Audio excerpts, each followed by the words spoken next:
Es momento de poner las cosas sobre la mesa. Es momento de saber y entender las noticias relevantes con un punto de referencia. Imer Noticias, con Berenice Rodríguez. Tu punto de referencia. Periodismo desde lo público, contigo.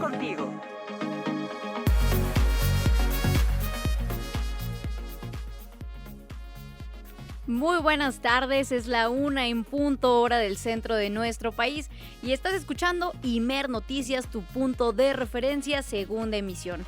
Yo soy Berenice Rodríguez y si nos lo permites estaremos acompañándote durante las próximas 2 horas con toda la información que necesitas para estar informada, informado o informade este lunes 29 de junio de 2026.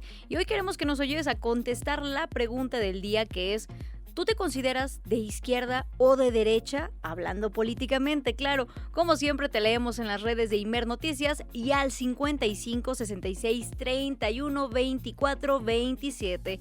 Arrancamos con la información.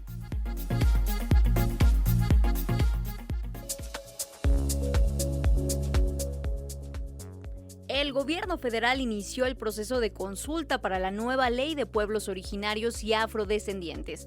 La presidenta Claudia Sheinbaum dijo que lo más importante es la defensa de la identidad de los pueblos originarios.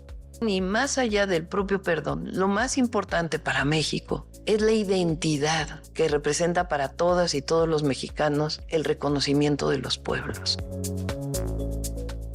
Autoridades federales y locales detuvieron a Giovanni N., presunto implicado en el doble homicidio de Jimena Guzmán y José Muñoz, colaboradores de la jefa de gobierno de la Ciudad de México, Clara Brugada, asesinados hace poco más de un año en la capital del país. Aumenta el número de adolescentes imputados en México. De acuerdo con una encuesta del INEGI, en 2024, más de 35,000 personas adolescentes fueron procesadas por la presunta comisión de un delito, lo que significó un aumento de 7.1% respecto al año previo. Y en Latinoamérica, los 2 sismos registrados el pasado 24 de junio en Venezuela han dejado 1,719 personas fallecidas y 22,619 afectadas, según el más reciente informe del Gobierno Nacional. De acuerdo con el reporte, hay 5,034 personas heridas y más de 15,000 damnificadas, explicó el presidente de la Asamblea Nacional, Jorge Rodríguez. El diputado solicitó a la ciudadanía evitar la desinformación. No le hagan caso a bulos, no se dejen conducir por estrategias de manipulación en redes o manipulación mediática que no buscan otra cosa que aumentar la zozobra y la ansiedad. La información oficial es la única que tiene en la mano la verdad para compartirla con ustedes. Muy buenas tardes. Y en nuestra edición del día de hoy, 29 de junio de 2026, hablaremos sobre el giro político de las juventudes hacia la derecha en América Latina a partir de los resultados electorales recientes que se han registrado en países como Chile y Colombia.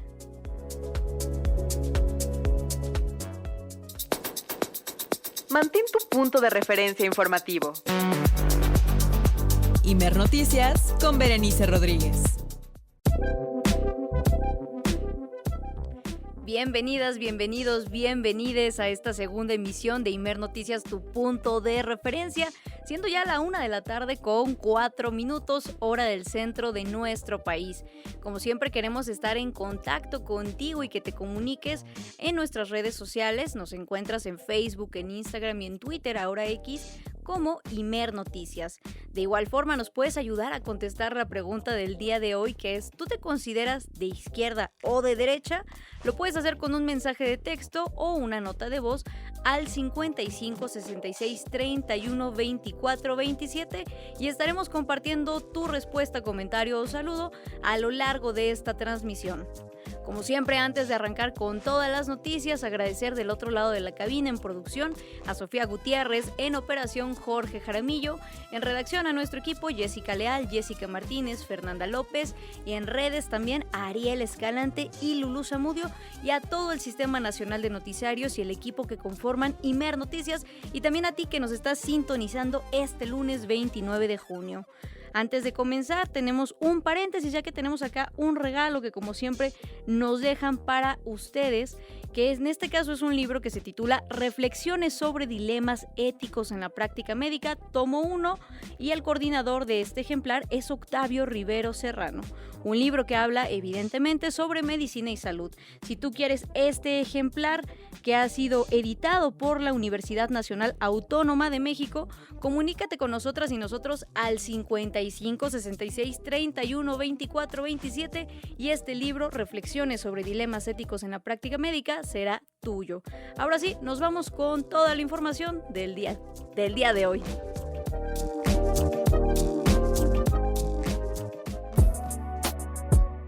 Soy Daniela Montaño García, mi edad 32 años.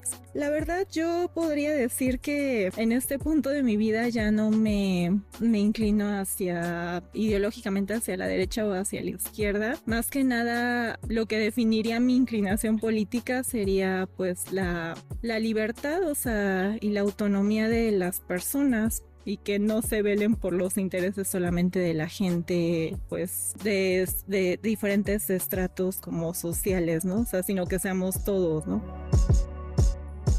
Mi nombre es Sebastián, tengo 18 y me considero neutral porque considero que ambos bandos son muy extremistas en sus ideales y que se debería tomar un punto neutral en la opinión de los dos lados, tanto en la izquierda como en la derecha, tener en cuenta la privatización de diferentes cosas, como también ayudar al pueblo con el apoyo público hacia la gente.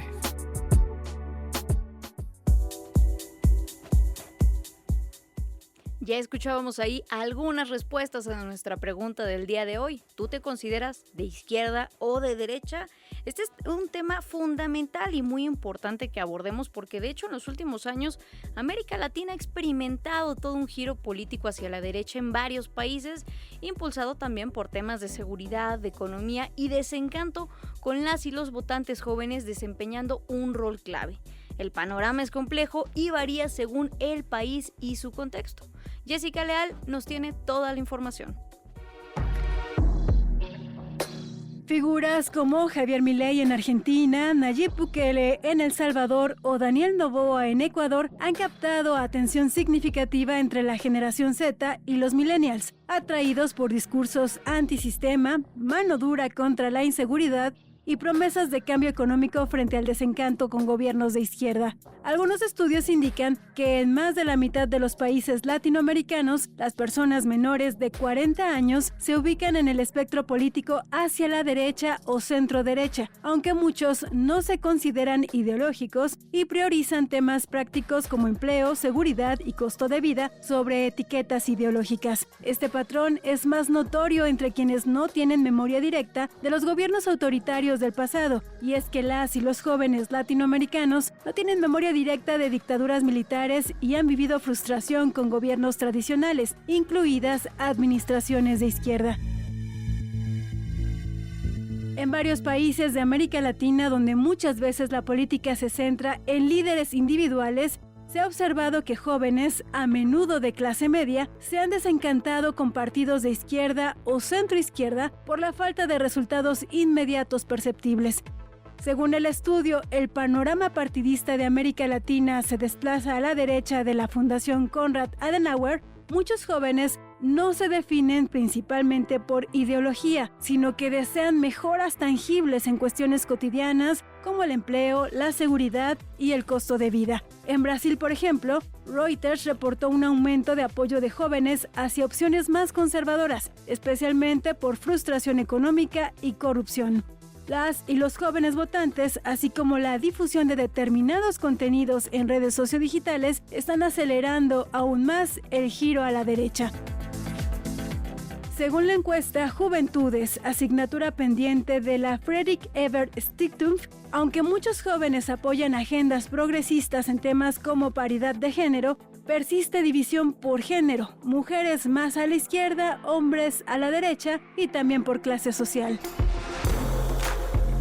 Pero México no encaja en el patrón. A diferencia del resto de América Latina, en nuestro país la desconfianza de las y los votantes hacia los viejos partidos establecidos es demasiado grande. Los votantes ven en la alianza del gran centro de los antiguos rivales PRI y PAN no como una solución, sino como un acto de desesperación. De acuerdo con el informe del Latino Barómetro de 2024, el apoyo a la democracia tuvo un leve repunte a nivel regional, en comparación con el estudio anterior de 2023. Ese repunte representa el aumento más significativo de apoyo a la democracia de los últimos 14 años. Sin embargo, aquellos quienes consideran que la democracia es preferible a cualquier otra forma de gobierno apenas superan la mitad de las personas encuestadas.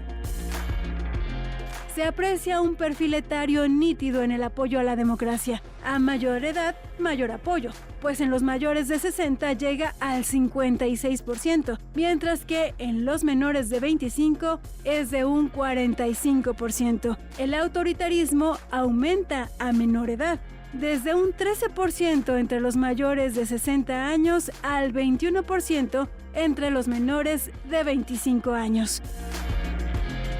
Para Imer Noticias, Jessica Leal.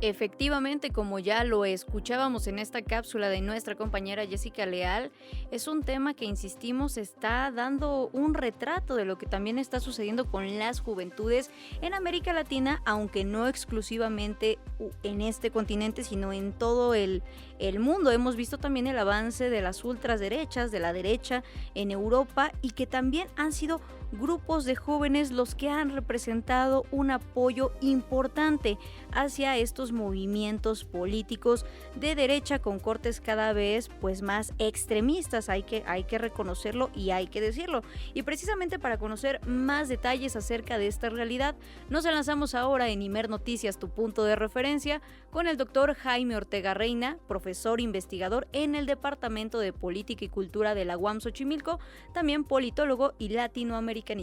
Buenas tardes, doctor, ¿cómo se encuentra? Muy buenas tardes, muy contento de estar contigo y con todo tu auditorio. Muchas gracias por tomarnos la comunicación, sobre todo porque hemos visto en las semanas recientes este avance de los movimientos y partidos políticos que representan a la derecha en toda Latinoamérica, y también parecería que desde el caso de Javier Milei, de también Nayib Bukele en El Salvador, la derecha está seduciendo a las juventudes. ¿Esto es así, doctor? Y si sí, ¿por qué?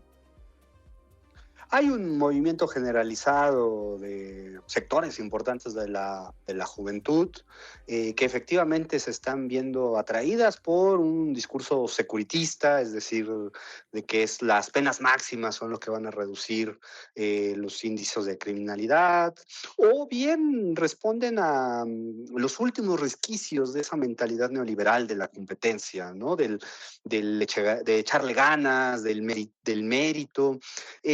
Hay varias explicaciones ante esto. La principal, la más dramática de todas ellas, es que las y los jóvenes, y ya vamos a hablar particularmente de los varones, hombres, no están teniendo horizonte de futuro, no están encontrando un futuro a largo plazo, una recompensa al estudio, al trabajo, y sino que más bien están ubicando en salidas muy inmediatistas la aspiración de construir un horizonte de vida, ¿no? Esto es muy preocupante, nos tiene que poner en alerta, y sobre todo tenemos que ver las experiencias, como tú ya mencionaste, la más dramática entre los sectores precarizados, que es la de Javier Milei, y la más reciente, que es la colombiana, que particularmente es entre sectores educados, universitarios. Entonces, esto atraviesa todos los grupos de la sociedad, no se limita a un solo estrato económico, y está teniendo particularmente atención en esta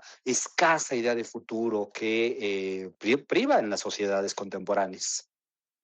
Preguntarle también, doctor, ya nos señalaba usted que no solamente es toda la juventud en general, sino que parecería que particularmente es el sector de los hombres el que está inclinándose ante todas estas propuestas políticas que ya lo decíamos pueden ser complejas también. Pero ¿por qué en este caso son más los hombres a diferencia de las mujeres, también suponiendo que las mujeres cruzan por esta incertidumbre ante el mundo laboral, político y económico? ¿Cómo pega de forma particular este contexto en los hombres jóvenes? Se habla de un cambio cultural en los últimos, en la última década. Es un cambio cultural producido por el neoliberalismo, esa es la gran paradoja, en donde la aspiración tradicional o la imagen clásica del lugar de los hombres en la sociedad, pues está siendo desbancada. Esto se debe a múltiples razones, el neoliberalismo es una de ellas. Dejan de ser el sostén de la familia, dejan de ser los que tengan un cierto privilegio a la hora de entrar al mercado laboral, han perdido un conjunto de directrices, de horizontes con las que habían crecido, con los que habían crecido, con los que se habían formado. Por eso hablo del horizonte de futuro. Al perder esa imagen del sostén de la familia, la piedra angular de la sociedad, pues dejan de tener futuro, ¿no? Y no están encontrando nuevas maneras de adaptarse a ese horizonte. Si a eso le sumas tú una pulverización, una atomización generalizada de la sociedad neoliberal, no solamente no encuentran futuro, sino que además se encuentran en mucha soledad, ¿no? Esto está muy reconocido en las encuestas, en los estudios, en las investigaciones a propósito de las juventudes. Hay este sentido, vamos a decir, de orfandad, ¿no? De pérdida de sentido. Han perdido el sentido que animaba los esfuerzos en la vida en sociedad. Y están encontrando se están arropando en un discurso de competencia, ¿no? De competencia extrema, ¿no? De fuerza extrema, ¿no? De mentalidad de ganadores, ¿no? De una cosa que cruza entre viejos valores de la sociedad imaginarios con los valores o el sentido común del neoliberalismo. Y además con una realidad que es empíricamente constatable, que es que efectivamente los hombres jóvenes, por ejemplo, no están ocupando el mayor número de espacios en las universidades. Eso es una realidad, ¿no? Entonces, bueno, toda esta realidad compleja, contradictoria, está encontrando salidas en figuras, si nos damos cuenta, salvo el caso de Perú en América Latina, todas son figuras masculinas, ¿no? Vamos a terminar seguramente esta década del siglo con una mayor parte de liderazgos en los estados a cargo de hombres, ¿no?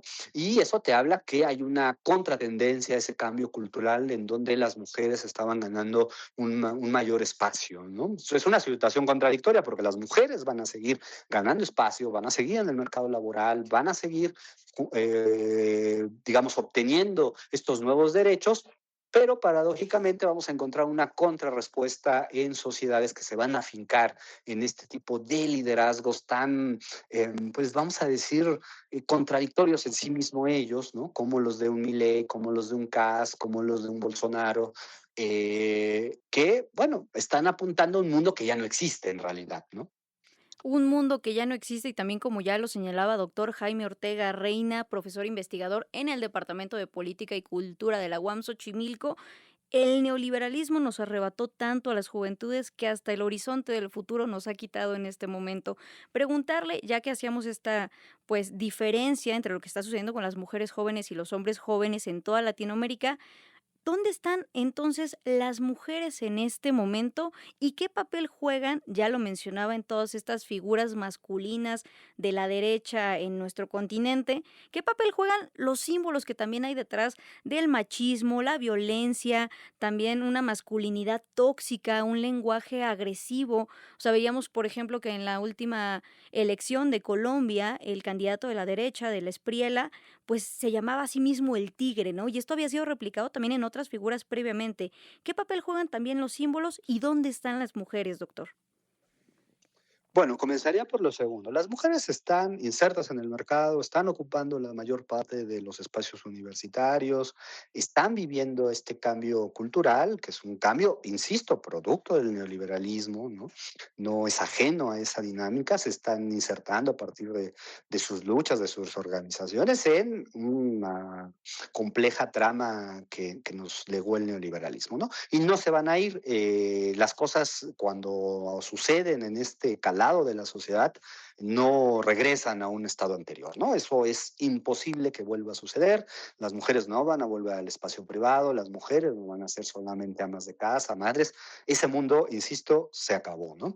Entonces ellas van a seguir ahí, van a seguir conquistando espacios, derechos, pero el contramovimiento que estamos viendo es efectivamente el apoyo, el fortalecimiento de estas posiciones que van a reclamar un autoritarismo, van a reclamar posiciones extremas, salvajes, porque es el refugio que han encontrado muchos de los varones. Los símbolos van a jugar un papel muy importante, van a ser viejos símbolos, por ejemplo, el símbolo de la seguridad, ¿no? Expresado en grandes megacárceles, donde la mayor parte, por cierto, de los que habitan tristemente estas megacárceles, por ejemplo, con el caso de Bukele, son hombres, por lo demás, ¿no?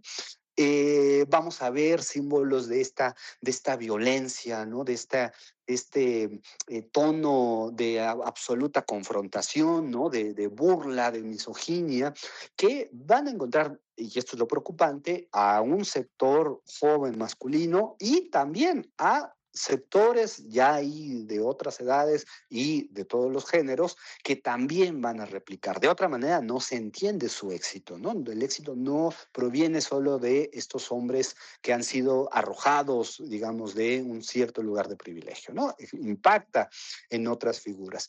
Yo creo que lo que tendríamos que entender, y eso es muy importante para tu auditorio, es que va a haber símbolos importantes que tenemos que disputar desde un sentido progresista y democrático. Para mí el más importante es el de la nación o el de la patria, si se quiere, ¿no?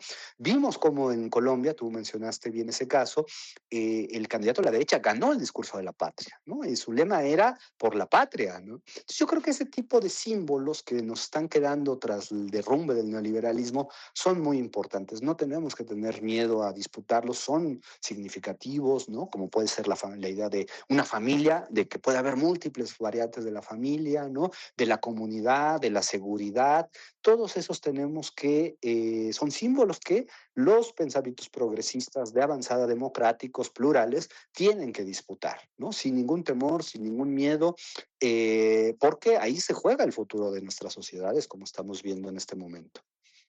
Que eso también es esencial. ¿Qué se puede hacer en este momento? Ya lo señalaba doctor Jaime Ortega, desde los movimientos progresistas, desde las izquierdas. Obviamente tiene que haber un componente, además de lo simbólico y del discurso, que acompañe esta reflexión y este apoyo a las juventudes, que tiene que traducirse en condiciones materiales, tal cual, ¿no? Resolver las demandas, como ya no lo decía, en cuestión laboral, económica, incluso también en seguridad, evaluar qué tanto se puede hacer y sostenerlo también en un segundo nivel con este discurso y la importancia de disputar también las narrativas.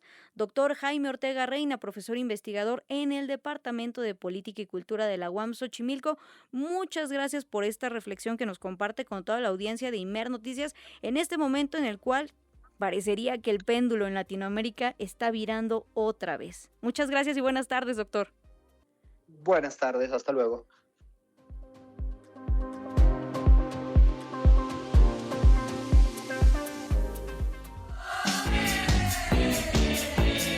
Ultraderecha, compra la iglesia, vende el Estado. Ultraderecha, ultraderecha, ultraderecha, ultraderecha, ultraderecha, compra la iglesia, vende el Estado. Una canción desde Chile con Los Prisioneros Ultraderecha, recordándonos lo que representa efectivamente esta postura política que no hay que dejar, insistimos, que pase desapercibido. Hay que recordar lo que corresponde a cada una de estas posturas. Claro que en una democracia es importante que convivan muchas posiciones políticas del espectro, pero también es importante que ante estos intentos de disfrazar una cosa por otra, digamos realmente lo que está sucediendo y lo que son las propuestas políticas y cómo afectan, y desnudemos cómo está pensando precisamente esta otra parte de la sociedad. Ya lo veíamos con Espriella en Colombia, también con Milei en Argentina, con Bukele en El Salvador.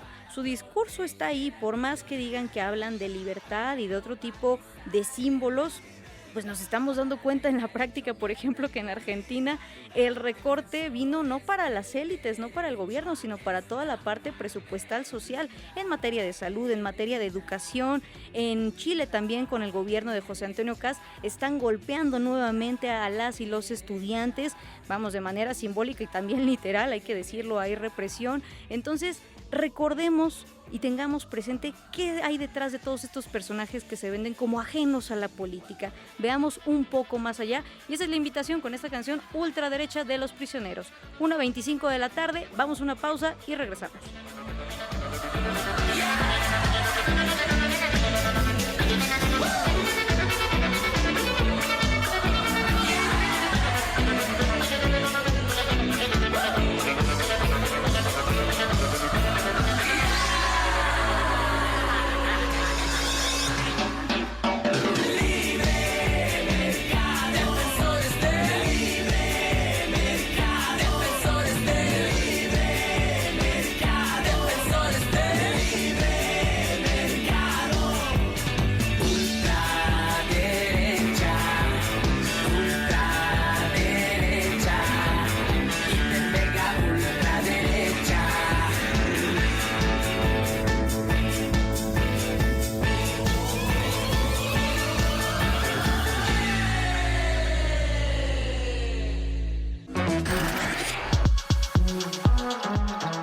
Para que el ruido informativo no te confunda, necesitas un punto de referencia. Imer Noticias con Berenice Rodríguez. Tu punto de referencia. Hola, me llamo Andrea, tengo 23 años. Bueno, realmente yo me considero neutral, ya que el día de hoy siento que en México, del lado que seas, no están haciendo mucho al respecto por los mexicanos, simplemente están haciendo por la mayoría de la gente privilegiada en México, por ejemplo con las madres buscadoras, que creo que es un tema hoy en día que deberíamos darle más importancia, pero son puro doble moral. Entonces siento que hoy en día yo sería neutral debido a eso.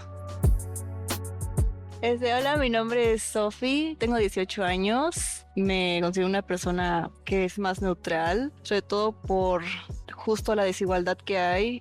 Yo no soy de aquí, de la Ciudad de México, yo soy de Quintana Roo, y al estar en un lugar, en un estado donde todavía no está tan desarrollada la ciudad, te das todavía más cuenta de la cantidad de desigualdad que hay y de cómo de verdad hay tantos problemas, al menos en mi ciudad, que tienen que ser solucionados. Sí, aquí en la Ciudad de México la situación no está muy bien, en varios estados está muchísimo peor todavía.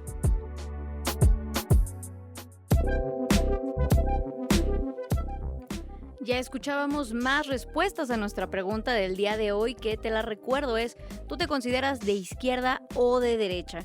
Queremos leerte a través de las redes, nos encuentras en Facebook, Instagram y Twitter como Imer Noticias, o puedes mandarnos un mensaje o una nota de voz al 55 66 31 24 27. Y es que es un tema, insistimos, muy importante que estemos desmenuzando en esta realidad, en este contexto internacional, ya que también hay que preguntarnos qué tanto juega en esta postura, digamos que ahora se considera apolítica o neutral, aunque hay que recordar que siempre donde estemos parados, de todos modos, estamos dentro del tablero de la geopolítica. Pero ¿qué papel juega la desinformación? Y también, claro, del otro lado de los gobiernos progresistas, ¿cuáles son las deudas y retos que no han logrado cumplir del todo y bajo qué factores o qué condiciones también se han limitado? Bueno, esa es una discusión que seguiremos abordando a lo largo de esta transmisión. Ahora, siendo la 1:33, nos vamos con más noticias.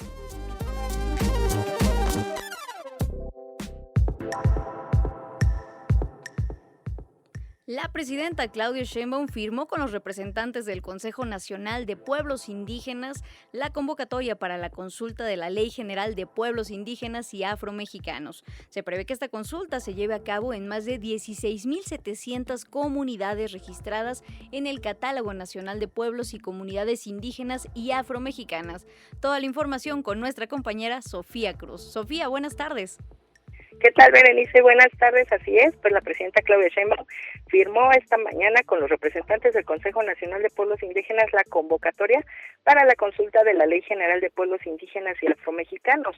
La presidenta Sheinbaum recordó que es hasta el año 2024 cuando hay un reconocimiento pleno a los derechos de los pueblos indígenas y afromexicanos, y el objetivo de esta consulta es justamente poner a discusión la ley general en sus propias comunidades y pueblos para que ahí se defina si es correcto lo que contiene o si debe haber alguna modificación para poderse presentar ya al Congreso de la Unión. Vamos a escuchar sus palabras. Participaron muchísimas comunidades del Consejo Nacional Indígena en la elaboración de la ley, es decir, viene de los propios pueblos el escrito que estamos presentando hoy para consulta. Y una vez que fue escrita, que está reconocida, que se ha hecho todas las revisiones de que es constitucional, es decir, que no hay ninguna contradicción con la Constitución, al contrario, pues entonces ahora va a la consulta a todos los pueblos y comunidades. Es un ejercicio único en la historia de México y es un reconocimiento de lo que significa para México reconocer la grandeza cultural de México que viene de hace miles de años. Se prevé que esta consulta se lleve en 5 etapas, que inicia hoy a partir de la publicación en el Diario Oficial de la Federación y culminará el 12 de octubre con la entrega ante la Cámara de Diputados para su aprobación. Esta consulta se realizará en 69 pueblos indígenas y un pueblo afromexicano, así como en 16.728 comunidades registradas en el Catálogo Nacional de Pueblos y Comunidades Indígenas y Afromexicanas. La segunda fase iniciará el próximo 1 de julio con la etapa informativa que durará hasta el 6 de agosto.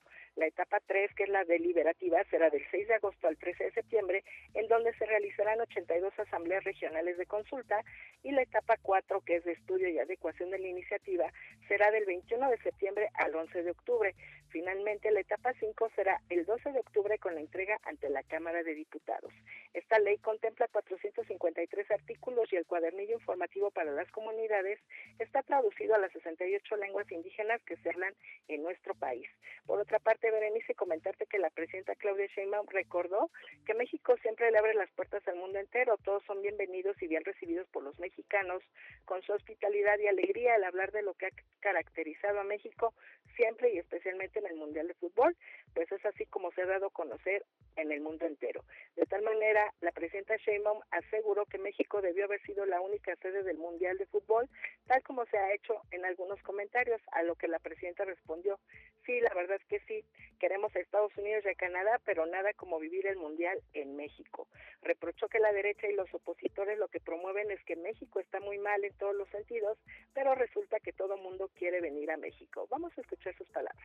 Fíjense, ahora la derecha, el conservadurismo, lo que promueve es que en México estamos muy mal. Estamos mal económicamente, estamos mal en términos de seguridad, estamos mal en todos los sentidos. Y resulta que el mundo entero quiere venir a México, quiere conocer México. Y ahora con el Mundial, pues la vivencia que recibieron todas y todos los visitantes de lo que es el agradecimiento, la recepción, la calidez de las y los mexicanos. Y eso no viene de la conquista, eso no viene de la visión del eurocentrismo. Ante el agradecimiento que brindó Irán por recibir en México a su selección y por la hospitalidad que le dieron, pues la presidenta Sheinbaum subrayó que es parte de la entrega que dio la gente de Tijuana al recibirlos y despedirlos con mariachis, darles la bienvenida, y que no tiene nada que ver en efecto con la política, incluso con la relación entre los gobiernos, sino que es el apoyo y la humanidad, así como el cariño. Por eso dijo: hay que estar orgullosos de ser mexicanos, y la gente disfruta del Mundial, no importa si no tiene dinero para ir al estadio, con verlo en las pantallas contagian la alegría de cómo disfrutar y vivir el Mundial. Berenice, es el reporte. Muchas gracias, Sofía, sobre todo porque es un tema muy importante poner al centro, ya lo decíamos, la agenda también de los pueblos indígenas y afromexicanos de nuestro país, y este reconocimiento que se hace también a la alegría, calidez y solidaridad de las y los mexicanos. Gracias, Sofía, seguimos en comunicación. Bonita tarde, hasta luego. En más información, en el municipio de Yautepec, Morelos, elementos de la Secretaría de Seguridad y Protección Ciudadana, en coordinación con la Fiscalía General de Justicia de la Ciudad de México y la Secretaría de Seguridad Capitalina, detuvieron a Giovanni N., presuntamente relacionado con el doble homicidio de Jimena Guzmán y José Muñoz, colaboradores de la jefa de gobierno de la Ciudad de México, Clara Brugada Molina. A través de un comunicado en conjunto, las tres dependencias detallaron que la captura fue resultado de trabajos de inteligencia, seguimiento y análisis de diversas líneas de investigación con apoyo del Centro Nacional de Inteligencia. Al momento de su detención, a Giovanni N. le aseguraron un arma de fuego corta, una báscula gramera y una bolsa con presuntas dosis de droga. El detenido, junto con los objetos asegurados, ya fueron puestos a disposición del agente del Ministerio Público de la Fiscalía General de la República, que continuará con las investigaciones correspondientes. Y hablando de Ciudad de México, la jefa de gobierno de la Ciudad de México, Clara Brugada Molina, anunció la ampliación a 60 de los puntos gratuitos para disfrutar mañana el partido de México ante Ecuador. Además, se desplegarán más de 15,000 policías y se colocarán 832 contenedores de basura para mantener limpia la capital. Nuestra compañera Guadalupe Franco nos informa. Guadalupe, buenas tardes. ¿Qué tal, Berenice Auditorio? Muy buena tarde. El gobierno de la Ciudad de México reforzará los operativos de seguridad y movilidad para el partido México-Ecuador con la ampliación de espacios gratuitos para disfrutar del torneo internacional de fútbol. Ahora habrá cerca de 60 puntos con pantallas gigantes desde el Zócalo hasta Paseo de la Reforma, además del Monumento a la Revolución, el estacionamiento del Palacio de los Deportes y los festivales futboleros en las 16 alcaldías. Así lo informó esta mañana en conferencia de prensa la jefa de gobierno, Clara Brugada. Escuchemos. Aumentan pantallas, lugares, festivales para el disfrute gratuito de la población, ese disfrute de los partidos y decimos la descentralización de la alegría. En total, mañana martes contaremos con casi 60 puntos y pantallas para celebrar, para encontrarnos y para poder vivir el partido. Para garantizar la seguridad se desplegarán más de 15,300 policías apoyados con más de 15,000 servidores públicos para atender labores de movilidad, limpieza, salud y protección civil. Como parte de la estrategia para descentralizar los festejos, habrá espectáculos musicales con agrupaciones como Mi Banda el Mexicano, Los Cuisillos, Grupo Cañaveral y Triciclo Circus Band. La jefa de gobierno llamó a celebrar con responsabilidad, evitar el consumo excesivo de bebidas alcohólicas y depositar la basura en los 832 contenedores que serán instalados en las zonas de concentración. Esto con el objetivo de mantener limpia la ciudad y prevenir afectaciones durante los festejos. Vamos a escuchar sus palabras. La mejor sede del mundial, que es la Ciudad de México, también deja limpia la ciudad. Así que un llamado a depositar la basura y los residuos en los contenedores. A lo mejor va a llover, según los pronósticos que nos da Protección Civil y Segiagua. Entonces tenemos que atender esta misma situación. Entonces vamos a dejar limpia la ciudad. La mejor afición es la que deja limpia la ciudad. Berenice Auditorio, mi reporte. Muchas gracias, Guadalupe, y seguimos al pendiente también de cómo se desarrolla este juego que acontecerá mañana en la capital de nuestro país y esperamos que siga siendo un ambiente familiar y de alegría para todas y todos y también, ¿por qué no?, que recojamos nuestra basura que se genera en estos eventos deportivos. Continuamos con la información. Como recordarán, hay casos paradigmáticos del ejercicio del poder y de la impunidad durante gobiernos anteriores a 2018 y uno que tenemos que tener siempre presente evidentemente es el caso de Wallace, el cual también relacionaba de forma directa al expresidente panista Felipe Calderón.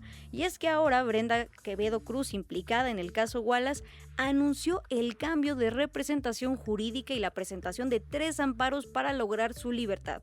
Actualmente, Brenda Quevedo Cruz cuenta con arresto domiciliario y después de 20 años de este caso Wallace, sigue sin sentencia. Más información con nuestro compañero Ethan Hernández. Ethan, buenas tardes.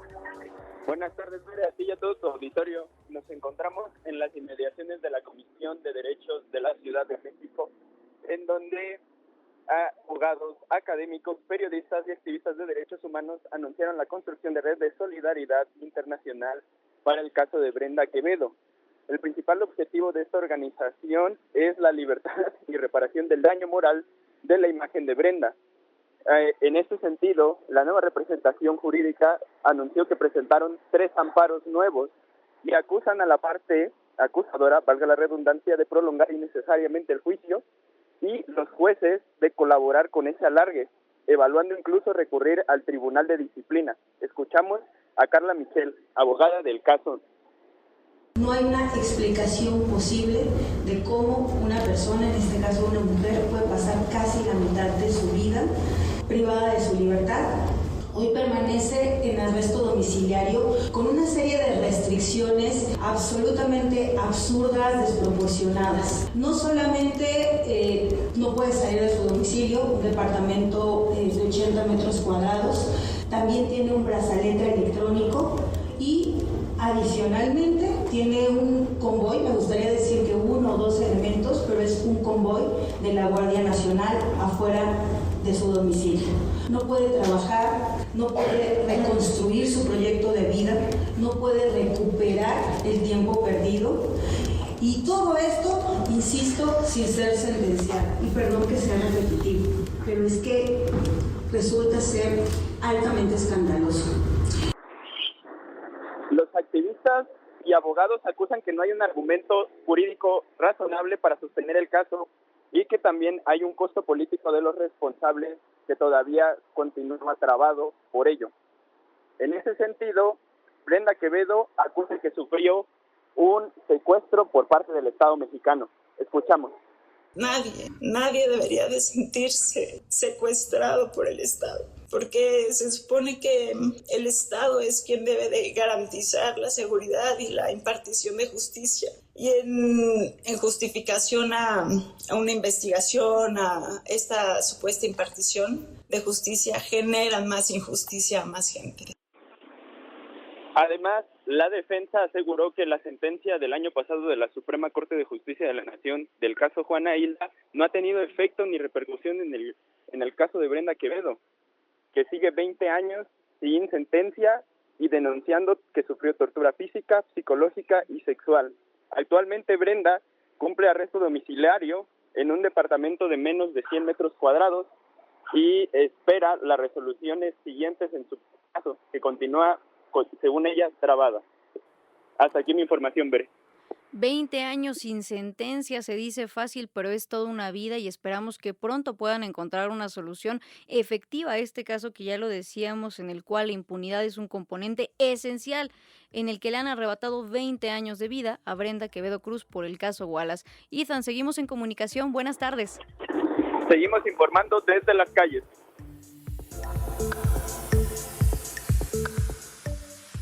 En otras noticias, la presidenta Claudia Sheinbaum afirmó que se debe aplicar la ley en el caso de violencia de género en el que está involucrado el exdirector de Pemex, Víctor Rodríguez Padilla, quien fue denunciado penalmente por su esposa.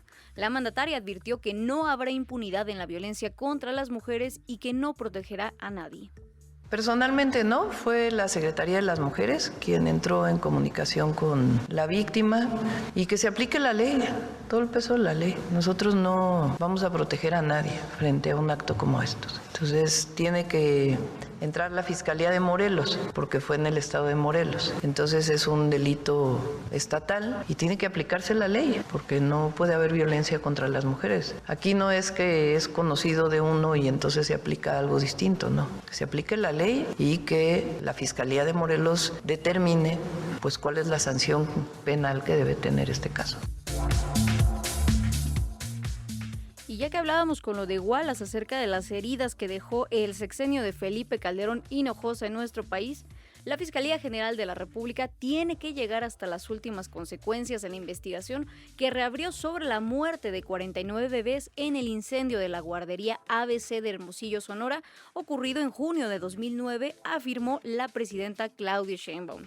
La mandataria recordó que hubo corrupción y nepotismo en el manejo de las guarderías durante el periodo del panista Felipe Calderón.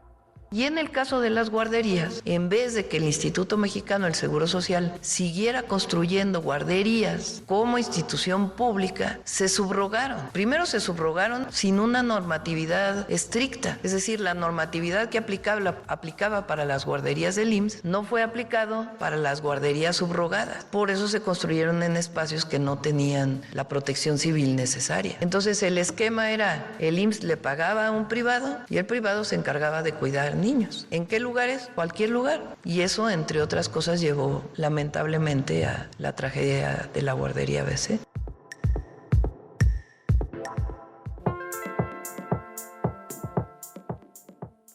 Cuentas pendientes, ya lo decíamos, del sexenio, uno de los sexenios más oscuros de nuestro país, el de Felipe Calderón Hinojosa, y que hay que recordar que recientemente, unas semanas atrás, se decidió por parte de la Suprema Corte de Justicia de la Nación que los delitos que se cometieron en este trágico caso de la guardería ABC en 2009 no prescriben, por lo cual más personas podrían ser llamadas a rendir cuentas ante la justicia de nuestro país por esta tragedia.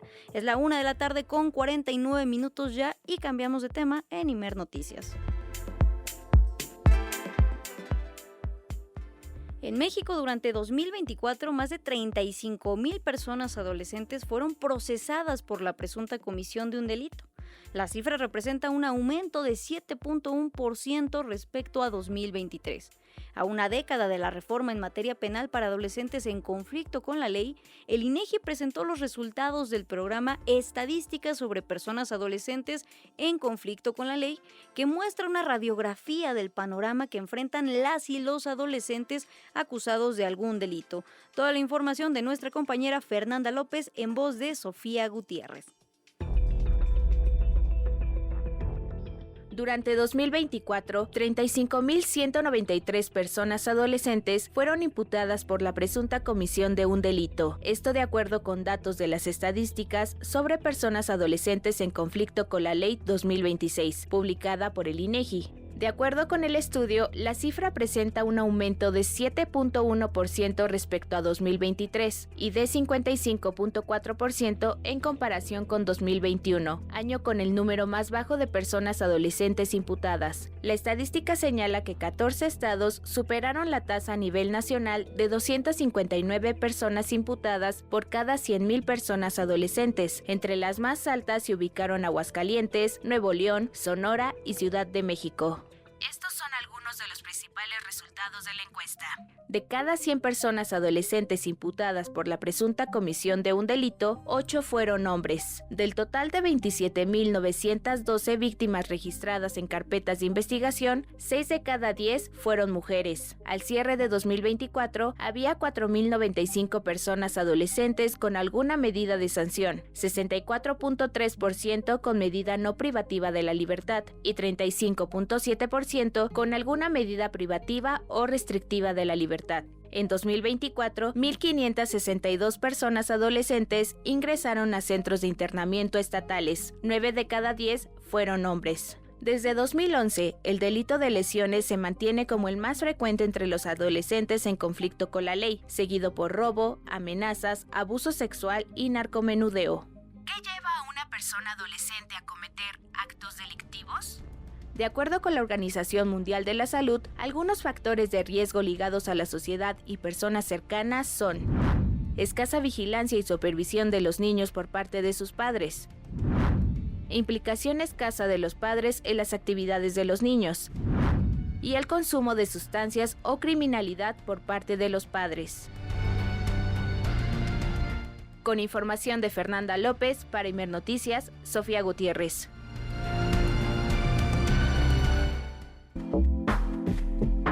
Cifras muy alarmantes acerca de lo que está aconteciendo con nuestras y nuestros adolescentes en México y que requieren atención puntual y también la creación de programas y políticas públicas que respondan a esta realidad. Pero para conocer más detalles acerca de esta situación, nos enlazamos ahora con Alejandra Marlene Gómez Barrera, profesora de la Facultad de Derecho en la UNAM y especialista en justicia para adolescentes. Buenas tardes, maestra Alejandra, ¿cómo se encuentra? Hola, buenas tardes, Berenice. Muy bien, muchas gracias. Muchas gracias por tomarnos la comunicación. Pues ya escuchábamos, son cifras impactantes acerca de cómo está aumentando, aunque hay que aclarar, es 7.1% respecto a 2023, la cantidad de adolescentes que fueron pues procesados por la presunta comisión de un delito en nuestro país. Pero, ¿qué lectura le podemos dar a esta cifra en un contexto social, hablando, insistimos, de las juventudes? Sí, gracias. Pues mire, primero es importante considerar que la lectura estadística hay que hacerla con mucho cuidado, sobre todo porque estamos ante un sistema que apenas tiene 10 años de implementarse. Las cifras que ahora tenemos se construyeron a partir de la reforma que se dio con la emisión de la Ley Nacional del Sistema Integral de Justicia Penal para Adolescentes en junio de 2016. Entonces, nuestro rango comparativo tiene que tener ese primer punto de partida, porque si revisamos la estadística previa a 2016 y luego las siguientes, vamos a ver que sí se observa en ciertos casos, bajo ciertas ópticas y en determinados estados, también es importante eso, las entidades federativas que estamos analizando, vamos a ver que hay una diferencia estadística pues importante, ¿no? Entonces esa sería la primera. La segunda cosa también es ver que las y los adolescentes a los que están procesándose ahora, pues son también niños y niñas que crecieron durante la pandemia, ¿no? Y eso también es un parteaguas, es un momento coyuntural que tenemos que incorporar a nuestros análisis estadísticos para tener una visión más general y además más nutrida, ¿no? No solamente el número en sí, dato duro, sino también contextualizar ese dato es algo muy importante. Eso es fundamental precisamente para tratar de entender esta realidad sin criminalizarla ni estigmatizarla y entender todos los factores que hay detrás, como ya nos mencionaba incluso la pandemia, maestra Alejandra Marlene Gómez Barrera, que intervienen en esta cifra que ahora estamos viendo que nos reporta el INEGI.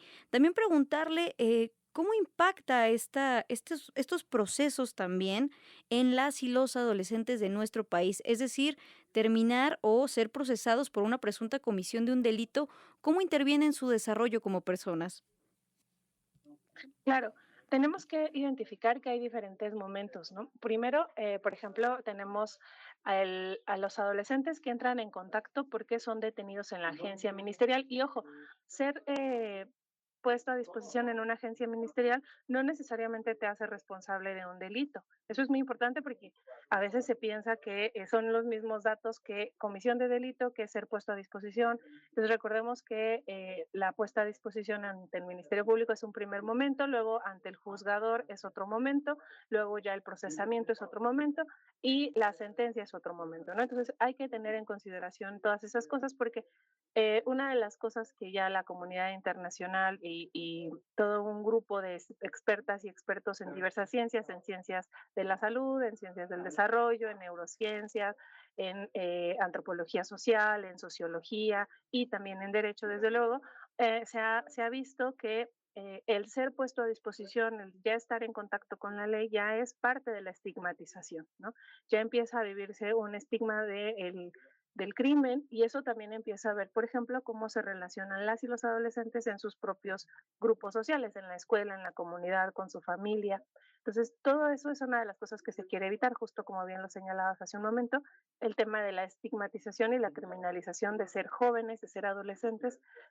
Entonces, es importante señalar que, por ejemplo, pues ya verte estigmatizado como un adolescente que no, independientemente de si es sentenciado o no, sino ya que es puesto a disposición de una autoridad penal, pues ya implica justamente un estigma que difícilmente se va a poder desmarcar en la persona adolescente. Entonces, por eso es tan importante que la ONU, el Comité de los Derechos del Niño, a través de su observación general número 24, ha señalado que en todo momento las autoridades, el Estado, debe ser muy cauteloso para evitar esta estigmatización, ya que socialmente es muy difícil desmarcar a las y los adolescentes que pasan por el sistema para que puedan tener una vida sin este estigma. Maestra, también preguntarle por qué persisten estos estigmas aún en algunos sectores de las autoridades. No podemos generalizar, pero como ya lo decía, muchas veces también las y los adolescentes son presentados a veces incluso pues sin realmente haber cometido algún delito, alguna sanción. Pero ¿por qué persisten estos estigmas? Bueno, hay un concepto que se ha venido trabajando ya en los últimos años, yo podría decir que incluso en las últimas 2 décadas, que es un proceso de securitización y de generar a una persona que es como un sujeto, un grupo, ¿no? Esta parte de generar un enemigo y las y los adolescentes y las personas jóvenes en general han sido vistas socialmente pues como un enemigo de la vida adulta, ¿no? Esto frente a un Estado o una sociedad adultocéntrica en donde lo que queremos es que los adolescentes pasen rápido por la adolescencia para evitar conflictos y entonces a algunas personas adolescentes y jóvenes pues son estigmatizadas justamente para, digamos, usarlos de ejemplo de lo que no debe ser un joven o un adolescente, ¿no? Entonces, socialmente, culturalmente, esto no es un fenómeno mexicano, esto es un fenómeno que se ha identificado en países de Europa, en países de Asia, en África, por ejemplo, en África, en Nigeria, si no me equivoco, se detuvo a unos adolescentes por vestirse, solo por vestirse,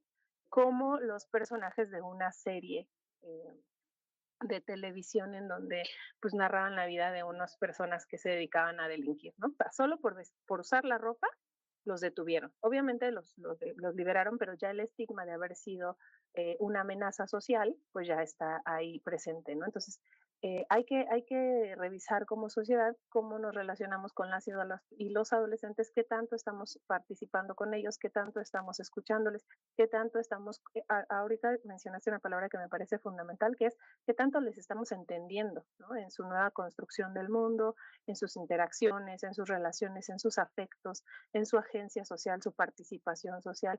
Me parece que eso sería una de las cosas que tendríamos que estar trabajando en lugar de continuar ciclos de marginación y criminalización.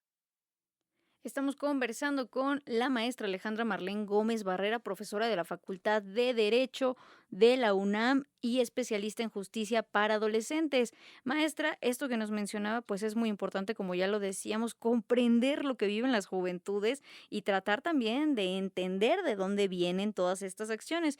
Pero, ¿qué respuesta o medidas pueden existir, por ejemplo, en otros países que podríamos implementar acá o como propuesta propia para atender este número que insistimos? Todavía no es un número rojo, pero sí hay que dedicarle la atención y el espacio necesario porque decimos que aumentó en 7.1% con respecto a 2023 los casos de personas adolescentes que fueron procesadas por la presunta comisión de un delito. Entonces, ¿cómo podríamos reforzar la atención a este tipo de casos como sociedad en general? Bueno, ya la ley de la que les hablaba, la Ley Nacional del Sistema Integral de Justicia Penal para Adolescentes, nos da una primera pauta que es aplicar la justicia restaurativa como, como principio rector de todo el proceso, ¿no? De todo el sistema, de todas las actuaciones. Y aquí me gustaría ser muy clara en una cosa. La justicia restaurativa no evita las sentencias ni evita la responsabilidad de la persona que cometió una conducta delictiva. Eso es muy importante porque luego suele confundirse con la justicia alternativa, que es otra cosa.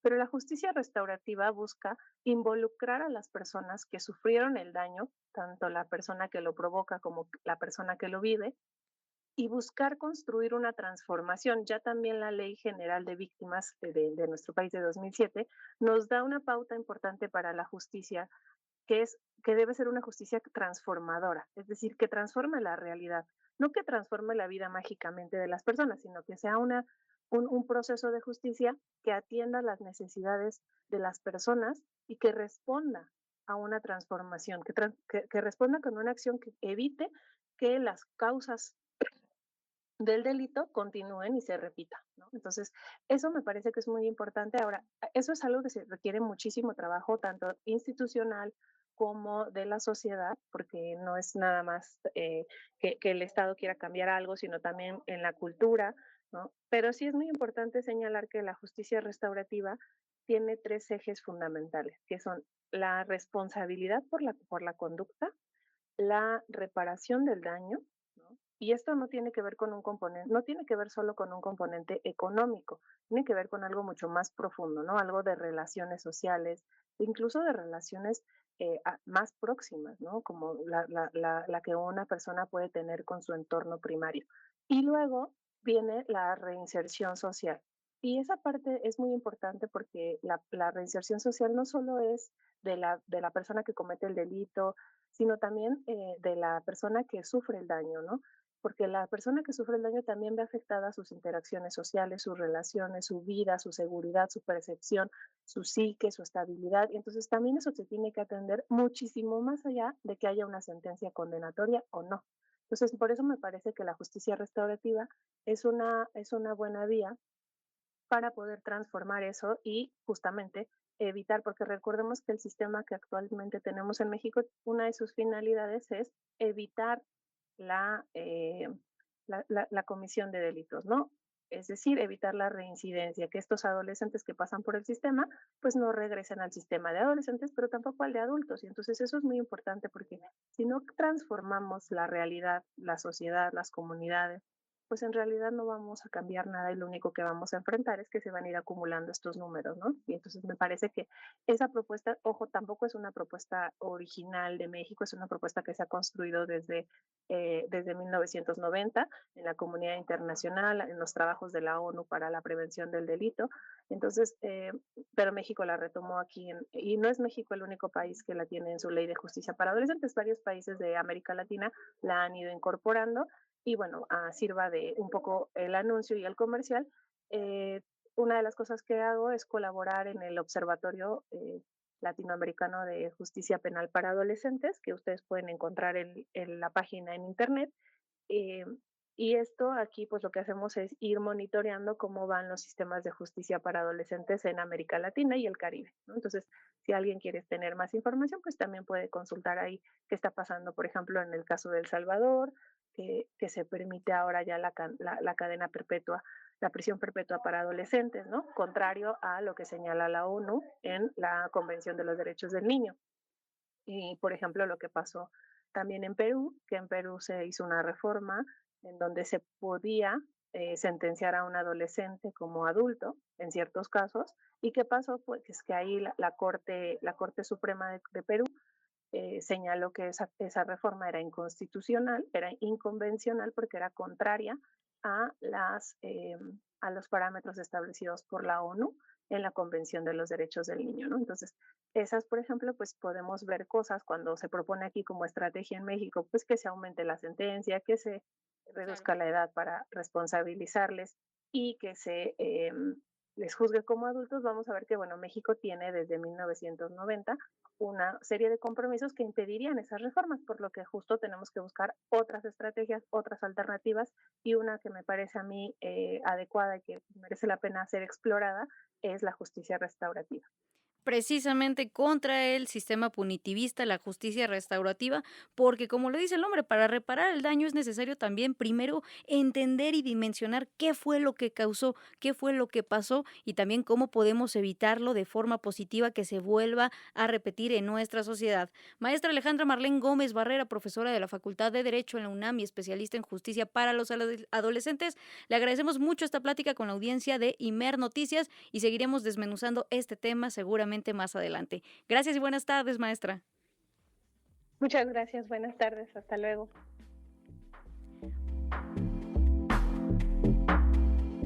Un tema, ya lo decíamos, muy importante que tenemos que estar poniendo sobre la mesa y como ya lo escuchábamos, no únicamente en México, sino en todo el mundo y otra vez frente a los discursos de la derecha, siempre abogar por estas otras salidas y otras opciones. Son las 2 de la tarde con 7 minutos ya, hora del centro de nuestro país y nos vamos a una pausa.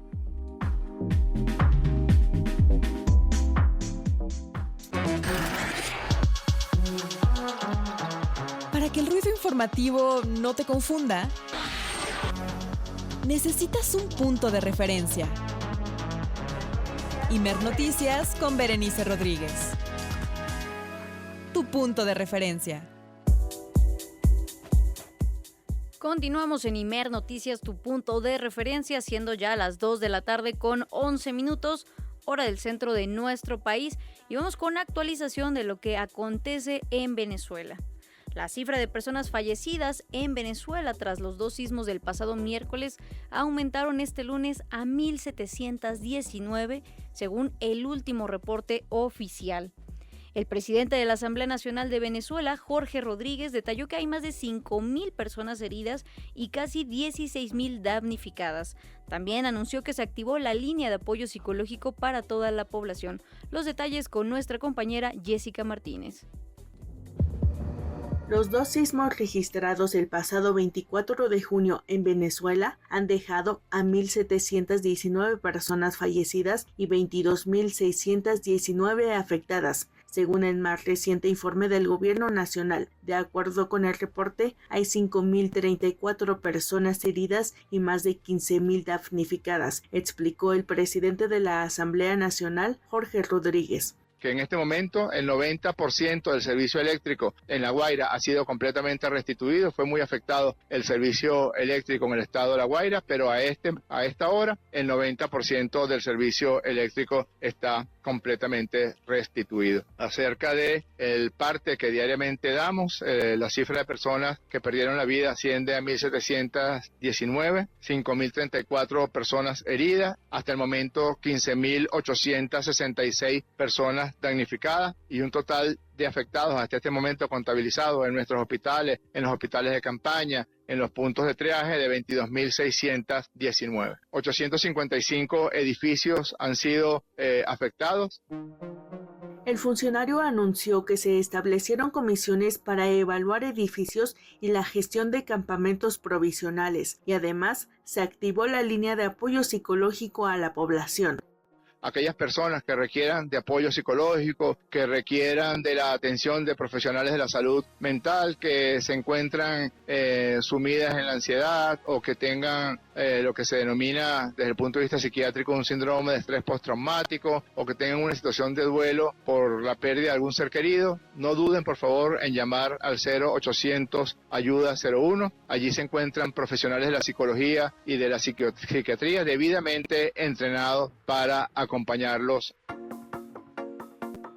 Este lunes, un nuevo sismo sacudió una de las zonas más devastadas por el doble terremoto de hace 5 días. De acuerdo con la Fundación Venezolana de Investigaciones Sismológicas, el sismo tuvo una magnitud de 4.2, con epicentro a 10 kilómetros al este de la ciudad de La Guaira y a una profundidad de apenas 2.9 kilómetros. Por su parte, el Servicio Geológico de Estados Unidos estimó que este nuevo movimiento registrado a las 7 horas con 1 minuto tuvo una magnitud de 4.6. En el país, la cifra de personas desaparecidas podría ascender a más de 50.000, según estimaciones del secretario general adjunto de Asuntos Humanitarios de Naciones Unidas, Tom Fletcher, quien hace unos días habló sobre la complejidad de las labores de búsqueda. De acuerdo con una evaluación del Programa de las Naciones Unidas para el Desarrollo, se prevé que unas 8.6 millones de personas y 1.7 millones de edificios en Venezuela estuvieron expuestos a intensidades sísmicas de moderadas a severas y hasta el momento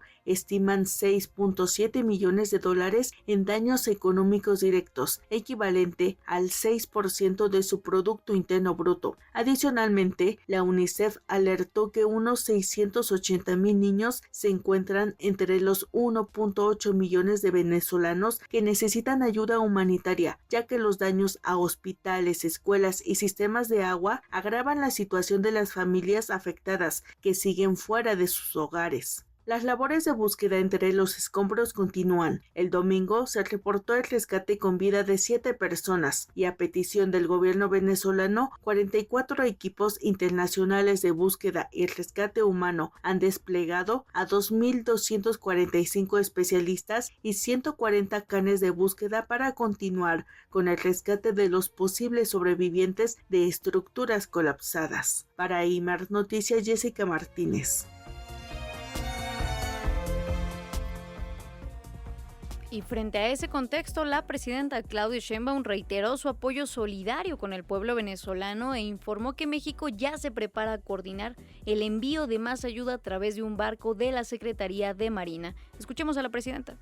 Hablamos en general de la situación de Venezuela, muy triste pues lo que están viviendo y siempre nuestra solidaridad, eso fue lo que le expresé. El general secretario hoy nos informó que 2 personas fueron rescatadas por la Brigada Mexicana. Son 250 elementos que van a permanecer ahí. Y el día de ayer llegó un comunicado a la Secretaría de Relaciones Exteriores pidiendo más apoyo. Es una carta que enviaron a México y a otros países. Ellos piden plantas potabilizadoras, plantas de energía eléctrica, y también ahora sí ya piden algo de alimentación, de productos no perecederos. De todas maneras ya se abrió la colecta en muchos lugares en México, como siempre, México muy solidario, y nos estamos poniendo de acuerdo con las distintas entidades que abrieron los centros de acopio para poderlos llevar a un solo lugar. Una parte pueda ir en avión y otra parte ya está preparando la Secretaría de Marina un barco para que otra parte pueda ir en barco.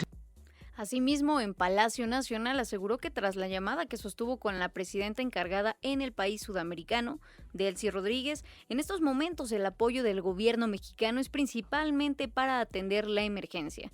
La presidenta Sheinbaum dijo que posteriormente se analizará si México podría ayudar en la fase de reconstrucción. Vamos a esperar a que lleguen a ese proceso y ahí pues ya estaríamos en contacto con la presidenta de Venezuela. Primero es ayudarles a la emergencia, eso es lo más importante. El rescate de personas, el apoyo a las personas heridas, si es necesario alimentación, eso es lo primero. Ya después que entren a la fase de reconstrucción, entonces ya se puede apoyar desde la parte de ingeniería, ¿no? De cómo se han ido haciendo normas de construcción mucho más especializadas en México. México tiene de los mejores ingenieros estructuristas y en sismos también, y en todo caso ya se podría ayudar posteriormente, y también a alertamiento o a protección civil, o el ejemplo del plan DN3 o plan Marina, que se ha ido cada vez perfeccionando más en nuestro país. Pero en este momento es la emergencia, y ella lo que solicitó fue eso, que pudiéramos estar en contacto para que si se necesitan más ayuda, más apoyos, que se pudieran dar. Y ayer ya enviaron otras solicitudes y en la medida que podamos vamos a enviar todo lo que se requiera. Y con un minuto de silencio por las víctimas de los terremotos en Venezuela y un llamado a ayudar a las personas afectadas, dio inicio la reunión plenaria de la Conferencia Permanente de Partidos Políticos de América Latina y el Caribe. Toda la información con nuestra compañera Claudia Telles. Claudia, buenas tardes. Buenas tardes, un saludo para ti, para el auditorio. En la vieja casona de Jicotentla, en la antigua sede del Senado de la República, inició la 43ª reunión plenaria de la Conferencia Permanente de Partidos Políticos de América Latina y el Caribe. El encuentro de la COPAL, que reúne a representantes de 75 partidos políticos de más de 30 países en América Latina y el Caribe, inició con un minuto de silencio en memoria de las víctimas de los temblores en Venezuela, así como un llamado a los afiliados de la COPAL a apoyar a los damnificados que enfrentan esta situación.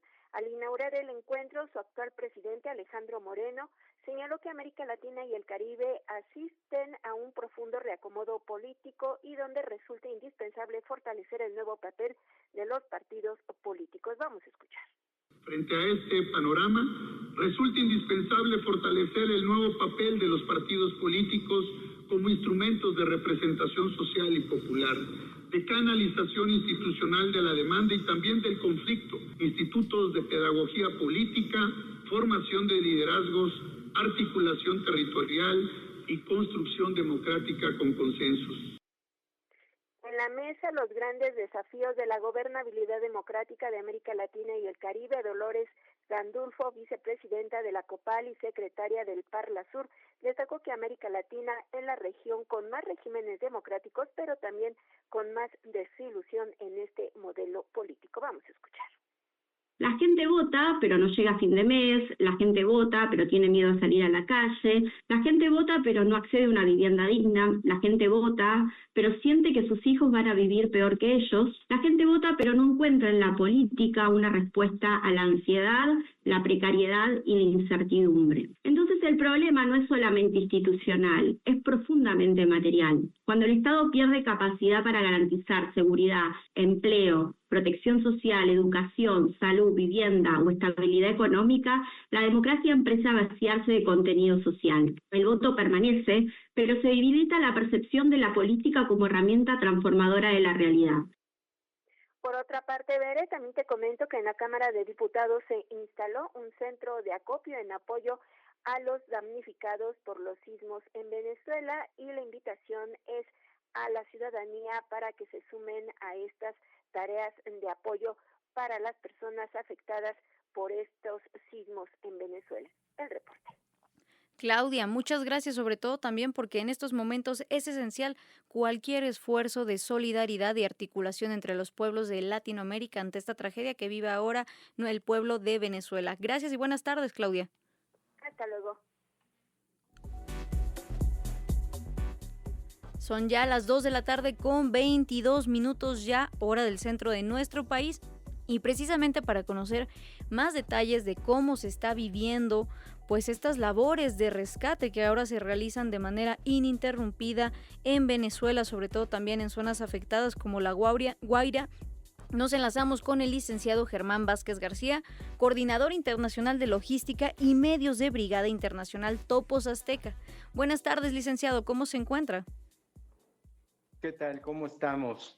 Aquí yo esperando la comunicación con ustedes, pero pues ya estamos en línea. Muchas gracias por tomarnos la llamada, licenciado, sobre todo para conocer en estos momentos, pues siempre se ha identificado la labor de Topos de México, Topos Azteca, como un referente en medio de estas tragedias a nivel internacional, también dada la lamentable experiencia que tenemos en México, pero que nos ha fortalecido con este conocimiento. ¿Cuál es el panorama con el que se ha enfrentado o que ha encontrado ahora el grupo de Topos Azteca a su llegada en Venezuela? ¿Cómo van las labores de rescate, licenciado?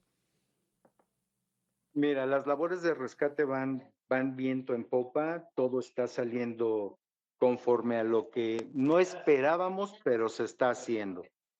Entonces, regularmente vamos a trabajar, están trabajando los muchachos a marchas forzadas, el jefe chino también está trabajando a marchas forzadas, y pues estamos ahí sacando todo lo que se puede hacer, se está haciendo en este momento. ¿Dónde se han concentrado las labores de rescate del grupo Topos Azteca en Venezuela? Mira, llegamos a Valencia, Venezuela, y empezamos a trabajar. De ahí se nos llevó hacia Caracas, y bueno, pues ahorita es donde se está trabajando en la zona cero, es donde se está trabajando. También conocer, licenciado, acerca de cuáles han sido las particularidades a las que se ha tenido que adaptar en este contexto ahora el grupo de Topos Azteca en las labores de rescate en Venezuela, sobre todo porque veíamos, dadas las imágenes que circulan de esta terrible tragedia, que muchos de los edificios colapsaron casi de manera total. Es decir, es muy compleja realizar esta labor de rescate, pero entonces, ¿a qué situaciones particulares se han enfrentado? Mira, nos hemos encontrado en la situación de la búsqueda y el rescate, en que los edificios se cayeron, se desplomaron completamente como si fueran sándwiches. Entonces, es la única forma que queda trabajar, es a mano, como siempre lo hemos hecho. Pero es un desastre que sí se está llevando a encontrar bastantes víctimas ya en deceso. Es lo que hemos encontrado, inclusive hemos estado mandando bolsas para cadáveres y conforme a la aerolínea, pues hemos estado haciendo esto. Ahorita se atoró un poquito la cuestión de estar trabajando en colaboración con la aerolínea, pero estamos llegando con todo lo que se puede llegar en cuestiones de apoyo hacia Venezuela, hacia nuestros hermanos de Venezuela. Preguntarle también, licenciado Germán Vázquez García, coordinador internacional de logística y medios de la Brigada Internacional Topos Azteca, por cómo ha sido la coordinación también para entrar a trabajar en Venezuela. Ya nos mencionaba en este punto que hubo ahí una situación con una aerolínea en este momento, pero en general, ¿cómo ha sido también el recibimiento de este grupo de rescate? Mira, siempre a cualquier país que vamos y a cualquier situación que interactuamos, con algún país en especial, siempre nuestro recibimiento es muy cordial. Nos reciben con muchas ganas, con mucha euforia, con mucho todo, porque saben qué es lo que hacemos. Y lo que hacemos es ayudar a la gente. Somos completamente voluntarios y no pedimos nada. Nosotros es el único grupo, la Brigada BIRTA, Brigada Internacional de Rescate Topos Azteca, somos voluntarios. todo se paga por medio de nuestros sueldos que trabajamos en alguna otra parte, no en la brigada, sino en alguna otra parte. Se paga de ahí todo, vuelos, comidas, estancias, todo. Y además que nosotros dormimos donde sea, comemos donde sea y pernoctamos, y la actividad la hacemos cotidianamente con lo que tenemos. Preguntarle en ese sentido, licenciado, además de reconocer esta labor que, como ya sabemos, tiene pues amplio reconocimiento a nivel internacional, insistimos, y que en México ha sido fundamental la labor de esta brigada Topos Azteca. ¿De qué forma podemos fortalecer las labores de rescate en este momento en Venezuela y cómo apoyar desde México, por ejemplo? Mira, el problema que tenemos es que llevar ayuda ahorita a Venezuela es carísimo. No tenemos los recursos porque, como te mencionaba, pues somos voluntarios y prácticamente se paga todo por sueldos que tenemos en lo que trabajamos regularmente. Ahorita la ayuda no se está llevando, no hay un avión que digamos, tenemos un avión disponible para llevar la ayuda. Y regularmente cuando pasa esta situación, todo se lo roban, ¿eh? Los gobiernos de México o de cualquier país al que llegamos, se lo roban. Esa es la realidad. Se roban todo. Entonces, ahorita no estamos haciendo prácticamente acopio de nada y no, porque no tenemos el medio para llevar la ayuda.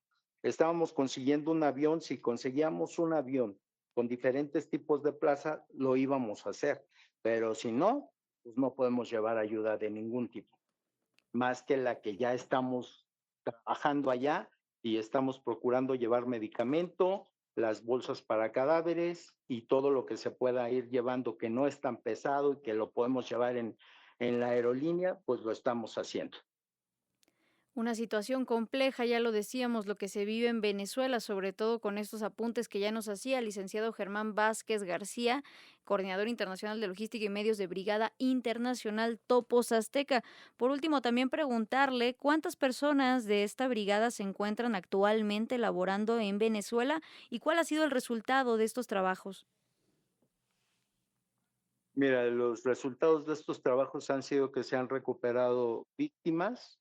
Se recuperó víctima con vida y se han recuperado víctimas fatales.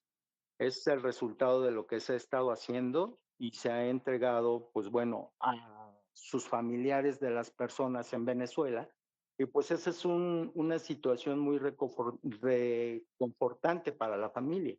Es una situación que regularmente nos comprometemos a llevarles ya que tuvieron su pérdida, pues por lo menos que la pérdida pueda tener una situación más viable, mejor recibida.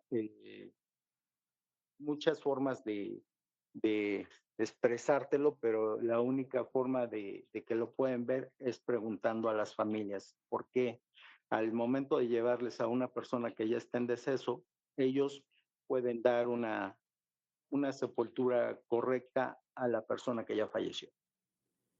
Que eso es fundamental ante estos escenarios, ya lo decíamos, de tragedia, y que también es una amplia dimensión de la labor que realizan como brigada de rescate desde Topos Azteca, y que muchas veces las personas pues pasa desapercibido todo este trabajo que ya insistíamos es voluntario, completamente voluntario y sin ningún fin de lucro, incluso autofinanciado, como ya lo señalaba licenciado Germán Vázquez García, y por eso esta labor es mayormente loable, sobre todo ya decíamos, la vida siempre al centro, e incluso cuando son situaciones ya muy trágicas, terminar con este ciclo del duelo, recuperar el cuerpo de las y los familiares es fundamental y un ejercicio moral que nos debemos como sociedad.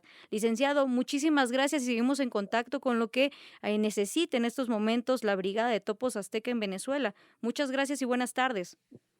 Claro que sí, mira, si me permites hacerle agradecimiento a Axis Clínicas Latina por el apoyo que se nos ha estado dando.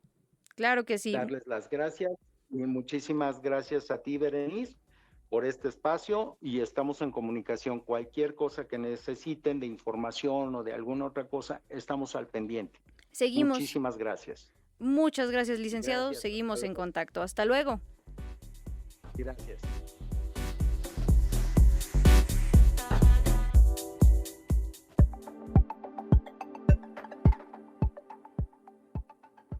Ante ese panorama, ahora pues es difícil cambiar de tema, sobre todo no teniendo en mente lo que está viviendo el pueblo venezolano en estos momentos, pero continuamos siendo las 2 de la tarde con 32 minutos ya, hora del centro de nuestro país, con más información, o en este caso hay que decirlo, hay que desmentir la infodemia.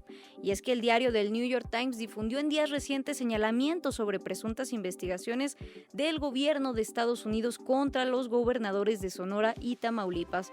Todos los detalles con nuestro compañero Rafael Burgos.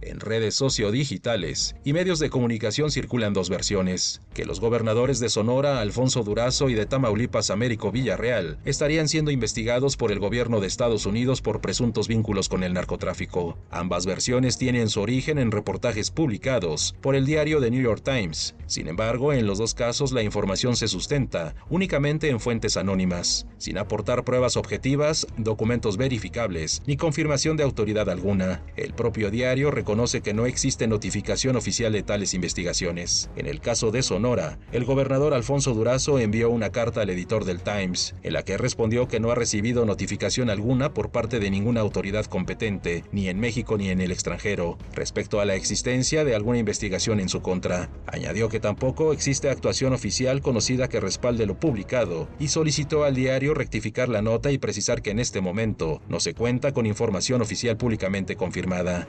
En el caso de Tamaulipas, el gobernador Américo Villarreal rechazó los señalamientos en su contra. El gobierno de ese estado precisó que no existe acusación, procedimiento ni notificación oficial de autoridad alguna, ni en México ni en Estados Unidos, que sustente lo publicado. El propio reportaje no presenta la supuesta investigación como un hecho probado. La nota se basa en fuentes anónimas y reconoce que el gobernador ya había negado los señalamientos. Le recomendamos que antes de compartir verifique. Una publicación en un medio reconocido no convierte automáticamente un rumor en verdad.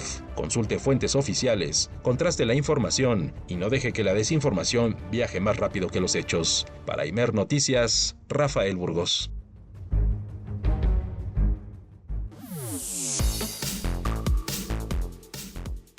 Continuamos con más información, y es que México registró niveles de confianza superiores al promedio de los países de la Organización para la Cooperación y el Desarrollo Económicos, OCDE, indicó la encuesta sobre los determinantes de la confianza en las instituciones públicas 2026. De acuerdo con el reporte, 53% de las personas manifestó confianza alta o moderadamente alta en el gobierno federal, frente al promedio de 40% de los países considerados. Además, la confianza en el servicio público federal alcanzó 56%, por encima del promedio de la OCDE, que data de 45%.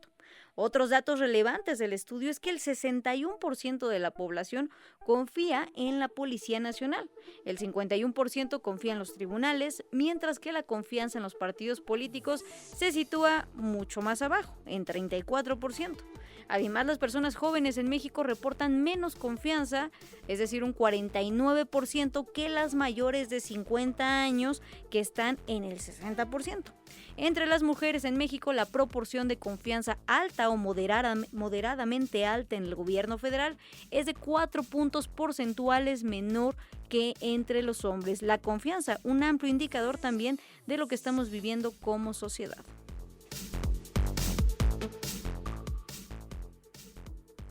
En más información, México avanza en derechos LGBTIQ+, pero persisten lamentablemente brechas estructurales según el Índice de Inclusión 2026. El Índice de Inclusión LGBTIQ+ 2026 para México arrojó un puntaje global de 0.64 en una escala de 0 a 1, un resultado que muestra un panorama mixto entre avances importantes, pero también rezagos significativos. El país destaca, por ejemplo, un reconocimiento legal y participación cívica, dimensión que alcanzó 0.84 puntos gracias a la despenalización federal de las relaciones entre personas del mismo sexo, el matrimonio igualitario y los marcos normativos que protegen la identidad de género. La dimensión de salud también obtuvo una calificación favorable de 0.75, aunque el estudio advierte que su implementación efectiva sigue siendo desigual. Sobre cómo surgió este índice, Sol Sánchez, oficial nacional de género del PNUD de México, señaló. Este índice salió de la pregunta que se planteaba desde el PNUD de cómo podemos medir la inclusión de las personas LGBTIQ+ de manera objetiva, pero que también sea comparable, que podamos ver qué es lo que está sucediendo en distintos países, pero que sea útil para la formulación de políticas públicas. El informe también revela importantes rezagos. La dimensión de seguridad y justicia obtuvo apenas 0.43, el puntaje más bajo debido a la ausencia de mecanismos para monitorear crímenes de odio y la desconfianza hacia las autoridades. El ámbito educativo alcanzó 0.48 por la limitada aplicación de contenidos incluyentes en las aulas, y el bienestar económico con 0.71 refleja avances en el empleo formal, pero persiste la discriminación laboral y la invisibilidad estadística de las personas LGBTIQ+. En conjunto, el índice 2026 nos muestra que México cuenta con una base normativa sólida, pero el reto sigue siendo cómo cerrar la brecha entre lo que dicen las leyes y lo que se vive cotidianamente, sobre todo con las personas de la diversidad sexual y de género en nuestro país.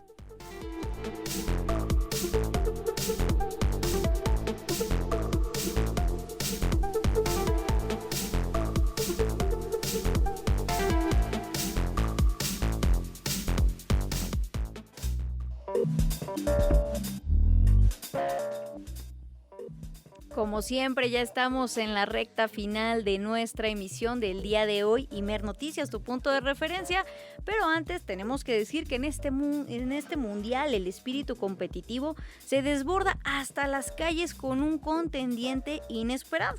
Hoy llega nuestra sección dedicada a lo más kitsch del momento, un robot muy bailador dispuesto a retar a cualquier aficionado que se atreva a un duelo de baile sin precedentes, incluso a los que dicen tener 2 pies izquierdos.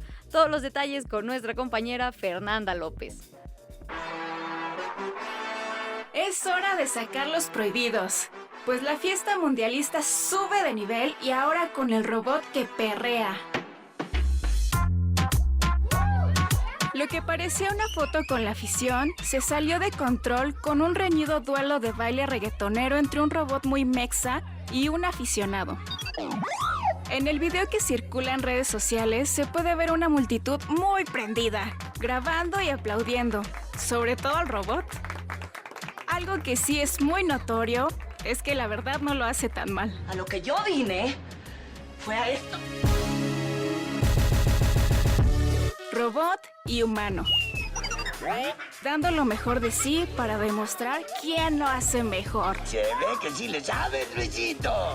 En fin, no cabe duda de que la inteligencia aprendió bien de los humanos.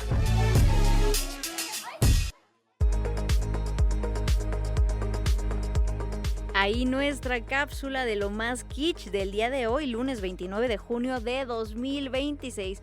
A ver quién se atreve a retar a un baile a este robot demasiado alegre y bailarín. Continuamos con información en Imer Noticias, tu punto de referencia. Y es que desde México para el mundo, un joven cineasta de Iztapalapa lleva su cortometraje hasta uno de los festivales más prestigiosos de todo el cine internacional. Delirio ya compite en el Festival Mundial del Cine de Cannes en Francia. El cortometraje mexicano del director Alexis Hernández Peña, originario de Iztapalapa, fue seleccionado para participar en uno de los festivales más importantes del mundo. La cinta, les recordamos, fue filmada en Yucatán, Ciudad de México y Amado Nervo, Nayarit, y está inspirada en toda una experiencia paranormal que el director vivió en casa de sus abuelos. Se trata de un thriller psicológico que aborda la esquizofrenia, la depresión y la ansiedad, y la historia sigue a Sofía, una mujer diagnosticada con esquizofrenia que al dejar sus medicamentos comienza a percibir la realidad de una manera muy distinta, muy particular. El cortometraje cuenta con las actuaciones de Dayana Romo y Luz Chamorro y fue presentado originalmente como tesis para la licenciatura en Cine y Televisión Digital de la Universidad de Londres. Pero antes de llegar a Cannes, Delirio ya había ganado el premio del público en Inglaterra, Mejor Guión en México, mención honorífica en Chile y fue finalista también en Grecia. El público puede verlo de manera gratuita en YouTube a través del canal Vesia Films, una historia hecha en México que hoy cruza fronteras y dialoga con todo el mundo. Y para conocer más de cerca cómo está avanzando este cortometraje Delirio, se encuentra ahora con nosotros en cabina Alexis Hernández Peña, cineasta. Alexis, ¿cómo estás? Buenas tardes.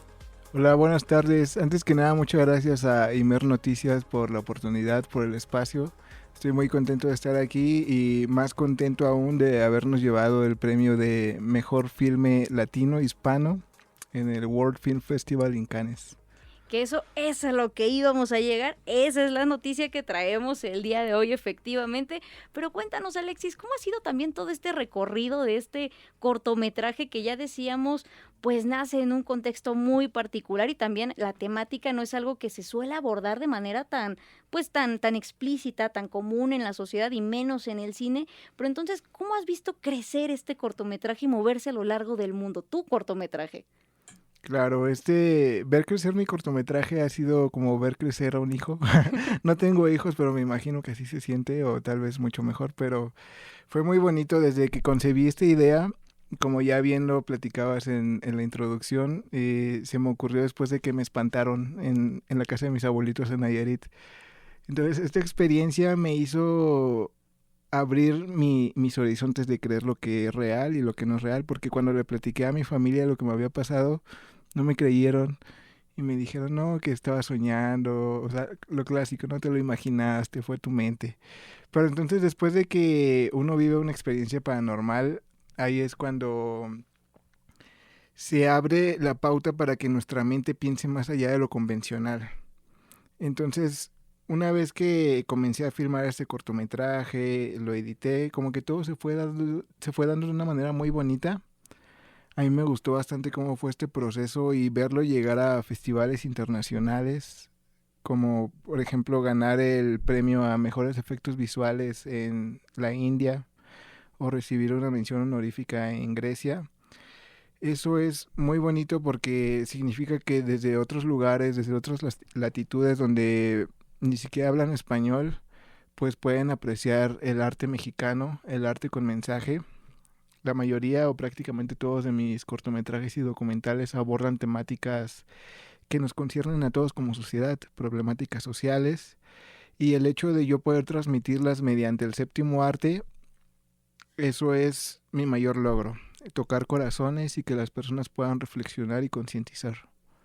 Eso también es muy importante, cómo se conecta toda esta obra con lo que está viviendo la sociedad, cómo se recibe y estamos viendo, como ya lo decías, muy bien, ahora tiene espacio incluso en este festival reconocido internacionalmente que es Cannes, pero también preguntarte, Alexis, es una producción mexicana, ¿qué implica también eso? Que, vamos, a diferencia de otras casas productoras o grandes marcas que ahora abundan muchas también, sobre todo las plataformas digitales, que tienen presupuestos millonarios, ¿qué significa que Delirio llegue siendo este material a estos espacios donde normalmente pues el cine tiene demasiados recursos detrás? ¿Para ti qué es eso también? Claro, una producción independiente que pueda llegar a competir en un festival mundial. Habla pues del talento que tenemos como mexicanos, porque yo siempre he pensado que lo más importante para una historia es cómo lo tocas, cómo tocas la historia, cómo tocas la temática y sobre todo cómo la cuentas. Entonces, yo siempre, desde que era muy pequeño, he notado que los mexicanos tenemos un talento increíble para el arte y para muchas otras disciplinas.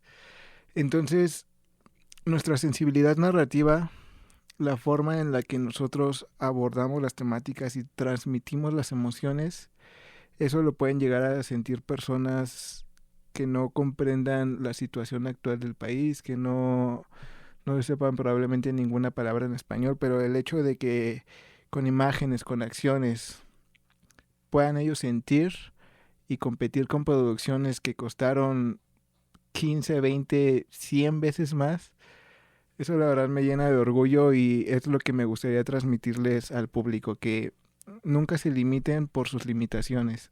O sea, suena un poco redundante, pero el punto es que uno con lo que tiene puede hacer grandes cosas enfocándose en lo que uno quiere transmitir. Entonces, sin duda, el hecho de que Delirio haya obtenido un premio en el Festival Mundial de Cine de Cannes, está hablando de que los mexicanos con poco podemos hacer mucho. Los mexicanos con poco podemos hacer mucho, y eso también, como ya lo mencionabas, Alexis, tiene que ver mucho con el mensaje, con qué queremos decir, qué queremos comunicar, qué le queremos enseñar en este momento al mundo. Y en ese sentido quisiera preguntarte también cómo cruza este corto de Lirio el tema de la empatía con las personas que también están viviendo, padeciendo alguna condición de salud psicológica. En este caso ya veíamos que se abordaba la esquizofrenia, pero también se cruza la depresión y otros padecimientos. Entonces, tú pones este cortometraje de Lirio que nos hace reflexionar y preguntarnos a todas y a todos por qué esta visión que tenemos como pues, generalizada es la válida. ¿Qué pasa con las otras personas que ven las cosas un poco distintos? Claro, en este caso, pues debido a diversos factores, pero también cómo cruza la empatía, insisto, tu obra, en este caso de Lirio. Claro, Lirio busca resignificar para las personas lo que creemos que son las enfermedades mentales. Porque, ¿qué tal si muchas de las personas que están internadas en hospitales psiquiátricos o que les diagnosticaron con alguna enfermedad como esquizofrenia alucinatoria, qué tal si esas personas, más allá de estar locas o no, qué tal si tienen un don de poder escuchar o ver cosas que la mayoría de las personas no? Esa es la base principal de Lirio, y con el cortometraje empatizamos con la protagonista, con la actriz que la interpretó, Diane Romo, en el cortometraje se llama Sofía.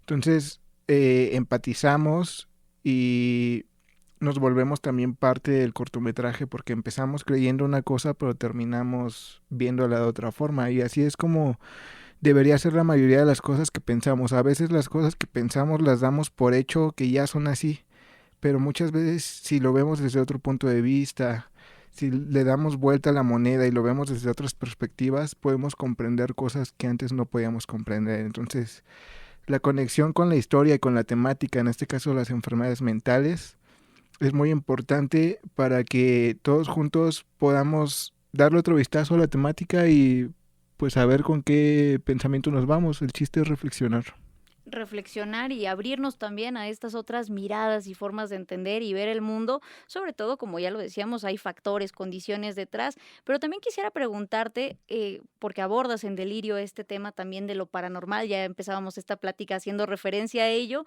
¿Qué tanto crees que ese es un tema o una característica también en general de la cultura que tenemos como las y los mexicanos? Porque, por ejemplo, hemos visto que el Día de Muertos, ¿no? Que es este contacto que tenemos, se supone, con la tradición del inframundo y un pasado histórico que compartimos como sociedad. ¿Qué tanto crees que juega eso también en esta forma de ver o de presentar lo que es la esquizofrenia en esta obra, tu obra, Delirio? Claro, la forma en la que tenemos los latinos y en particular los mexicanos de ver la vida y la muerte es muy especial, porque muchas veces tendemos a tener un punto de vista de como una especie de realismo mágico.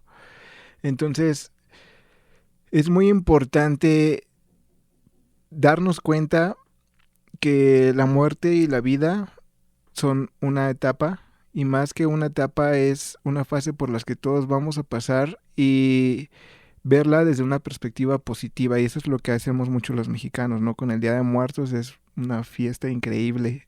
Todas las personas que vienen en esa época de otros países se quedan maravillados. Entonces, nosotros como pueblo mexicano sabemos cómo afrontar las situaciones, afrontar las cosas para poder sobrellevarlas, para poder tal vez no tener tanto peso, tanta tristeza como en el caso de la muerte, y poder resignificarla para tener una mayor cercanía con esa temática en particular. Y que tanto nos atraviesa y está siempre presente también en lo que pensamos, en lo que creemos, ya sea literario, musical o en este caso también a través del cine, a través de la mirada del cine. Estamos conversando con Alexis Hernández Peña, cineasta que ahora también ya tiene representación como mejor película latinohispana en el Festival Mundial de Cine de Cannes con su cortometraje Delirio. Preguntarte también, Alexis, es obligado, ¿qué significa para ti, ya independientemente de los recursos económicos y de todo eso, llegar a Cannes como tal, este reconocimiento internacional? O sea, realmente, ¿qué ¿Qué trasfondo hay? Porque vamos, para muchos es la meta estar ahí. ¿Para ti qué significa? Para mí significa un logro más, significa demostrarme a mí mismo que las personas podemos llegar tan lejos como lo queramos, siempre y cuando nos lo propongamos, lo hagamos con mucha pasión, con mucho amor. Significa que todo este proceso que prácticamente inició desde que yo tengo 3 años, o sea, prácticamente desde que empecé a caminar, tomé una cámara de fotográfica. Entonces, este proceso y todas las personas que me han apoyado significa que podemos lograr nuestros sueños. Entonces, yo estoy muy agradecido con todas las personas que a mí me han apoyado, mi familia, donde filmé en Amado Nervo El Conde, Nayarit. La comunidad es muy bonita, me apoya mucho. La comunidad de Yucatán, la comunidad de la Ciudad de México, de Iztapalapa. Y me gustaría pues agradecer de corazón a todas las personas que han creído en mí, en mi trabajo. Y yo creo que de no haber sido porque esas personas creyeron en mí, muy probablemente yo no estaría teniendo estos reconocimientos internacionales. Entonces, para mí significa que esto es gracias a toda la gente que me ha apoyado. Que eso también es bien bonito tenerlo presente y que es fundamental para seguir caminando y avanzando sin perderse uno. Estar consciente de qué tanto el trabajo también de uno, claro, uno lo realiza, pero es un trabajo colectivo, como ya lo decías, las personas que te apoyaron desde familia, conocidos o incluso las personas donde hiciste la locación, pues al final forman parte de este proyecto y también viajan con este corto Delirio ahora hasta Cannes y representan una gran parte de lo que también somos como las y los mexicanos. Alexis, también preguntarte, ¿qué viene en tu trabajo? ¿Qué estás haciendo? ¿O qué otra cosa vas a hacer? Claro. Tengo varios proyectos ya encaminados. Uno de los principales es un cortometraje muy especial, muy particular, que toca la temática del amor y de cómo el arte puede llegar a salvar vidas. Es un proyecto que vengo trabajando ya desde hace cerca de 1 año y medio. Entonces va a ser un proyecto que muy probablemente en un futuro cercano pues podamos estar viendo en festivales internacionales y quizá llevarnos algún reconocimiento, quizá no. El chiste es transmitir el mensaje que quiero transmitir, que es el arte y el amor salvan vidas. Entonces también tengo por ahí otros cortometrajes, por ejemplo, de cómo la tecnología influye en nuestras relaciones interpersonales. Otro cortometraje de ficción sobre el desamor. También estoy trabajando en el documental del 75 aniversario de la Facultad de Ciencias Políticas y Sociales. Entonces por ahí vienen varios proyectos cinematográficos y es eso, ¿no? Invitar a las personas a que encuentren lo que les gusta, lo que les apasiona y se disciplinen en ello, lo hagan 1 día, 2, 3, 4, así toda la semana, todo el mes, todo el año, y con la constancia viene el progreso y con el progreso vienen los resultados. Entonces les invito a que sigan sus pasiones. Definitivamente el hacer lo que uno ama se siente muy hermoso. Entonces eso creo que deberíamos sentirlo por lo menos una vez todos en nuestra vida. Y que es demasiado trabajo porque no únicamente es hacer las obras como tal, sino se dice fácil llegar a los festivales, pero hay todo un proceso para poder entrar, inscripciones e incluso también cuotas que uno a veces no tiene el financiamiento porque a veces, falta eso también por parte de ciertas políticas, pero que es importante que se cubran estos espacios y que se le dé la difusión a la obra, insistimos. Ahora muy contentos y muy orgullosos las y los mexicanos de que Delirio llegue también a Cannes. Por último, Alexis, ¿dónde podemos ver Delirio? Claro, Delirio y todos mis, bueno, no todos, varios de mis cortometrajes y documentales los pueden ver en YouTube, en mi canal que se llama Besia Films, que es mi productora. Pueden buscarlo como Delirio cortometraje en YouTube. Pueden buscar también mi nombre, Alexis Hernández Peña. Ahí pueden ver muchos de mis trabajos. De igual manera tengo otro cortometraje muy bueno que se llama Atrapado en el Limbo, que filmé en CCH Oriente, que toca la temática de las adicciones en la adolescencia. Tengo un documental del Día de Muertos, otro cortometraje sobre la violencia de género. Entonces por ahí hay mucho material del que pueden conocer si les interesa mi trabajo y pues tienen la invitación, nuevamente lo repito, en YouTube, canal Besia Films. Pueden buscar mi nombre, Alexis Hernández Peña, o el nombre del cortometraje, Delirio. Alexis, muchas gracias y muchas felicidades también. Al contrario, muchísimas gracias. Muchas gracias por sus felicitaciones. Me gustaría enviar un saludo súper rápido a mi familia, al amor de mi vida, a todas las personas que me han apoyado, a Amado Nervo el Conde, a Yucatán, a Nayarit, a la Ciudad de México, a Iztapalapa, a toda mi gente. Muchísimas gracias por su apoyo. Esto es gracias a ustedes. Gracias, Alexis.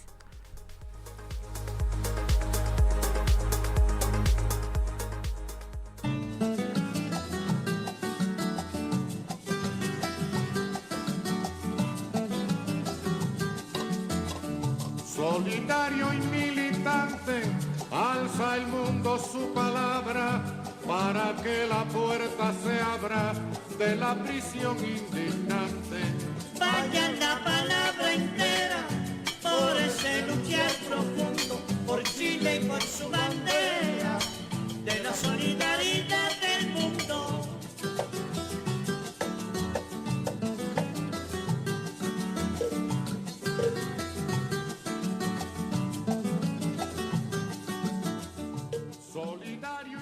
Estamos de regreso ya en estos últimos minutos, segundos que nos quedan de Imer Noticias, tu punto de referencia. Escuchamos Canto a la Solidaridad, una canción de una voz cubana también ya tradicional del siglo pasado, pero que sigue vigente. Estamos hablando de Carlos Puebla y la traemos a colación precisamente por lo que está viviendo en estos momentos el pueblo de Venezuela ante la tragedia de los 2 terremotos que vivieron la semana pasada. Y es importante que exista la solidaridad, no únicamente entre los estados, de hecho eso es secundario, sobre todo entre los pueblos, que ya lo veíamos lo escuchábamos a lo largo de esta transmisión. Hay un ejercicio importante y muy, muy, muy valioso que está haciendo, en este caso, la Brigada de Topos México en Venezuela, pero también muchas organizaciones y personas se están solidarizando. Rápidamente nada más, Keiko Fujimori ya es presidenta del Perú, de eso estaremos hablando mañana aquí en Imer Noticias. Nos despedimos y nos escuchamos mañana en punto de la 1 de la tarde. Gracias por escucharnos. Y Chile sabe que un día, por la lucha de la historia... Las opiniones aquí expresadas son responsabilidad de sus autores y no representan la posición editorial de Imer Noticias. El Sistema Nacional de Noticiarios presentó Imer Noticias con Berenice Rodríguez. Tu punto de referencia. Periodismo. Desde lo público, contigo.